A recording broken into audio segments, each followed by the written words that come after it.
صفحہ نمبر 17 وی log number 7.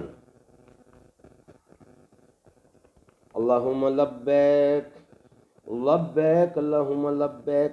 حج اور عمرے کا طریقہ اور دعائیں. اس کتاب کا نام ہے رفیق الحرمین. ناظرین، عمرہ اور حج کرنے سے پہلے مکمل تیاری کے ساتھ جائیں گے تو انشاءاللہ پچھتانا نہیں پڑے گا. واپسی پہ بہت خوش ہوں گے. ہر ایک چیز کا پتہ چل جائے گا.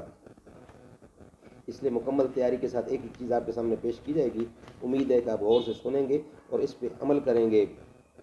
وَأَتِمُّ الْحَجَّ وَالْعُمْرَةَ لِلَّهِ. حج اور عمرہ اللہ کے لیے پورا کرو.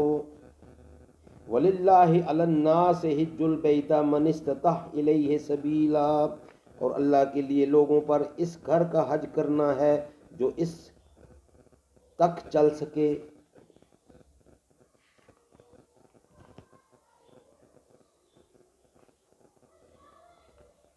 نمبر 27 غلاف کعبہ سے چمٹتے وقت یہ نیت کیجئے کہ مغفرت و عافیت کے سوا مغفرت و عافیت کے سوال میں اصرار کر رہا ہوں، جیسے کوئی خطا کار اس شخص کے کپڑوں سے لپٹ کر گڑ گڑاتا ہے جس کا وہ مجرم ہے، اور خوب عاجزی کرتا ہے کہ جب تک اپنے جرم کی معافی اور آئندہ کے امن و سلامتی کی ضمانت نہیں ملے گی دامن نہیں چھوڑوں گا. غلاب کعبہ وغیرہ پر لوگ کافی خوشبو لگاتے ہیں، لہذا احرام کی حالت میں احتیاط کیجیے.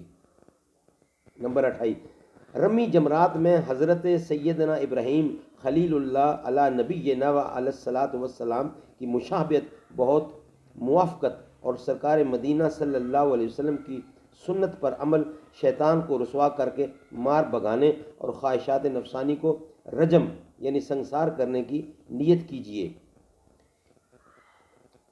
حکایت حضرت سیدنا جنید بغدادی نے علیہ رحمۃ اللہ ہادی نے ایک حاجی سے پوچھا کہ تو نے رمی کے وقت نفسانی خواہشات کو کنکریاں ماری یا نہیں؟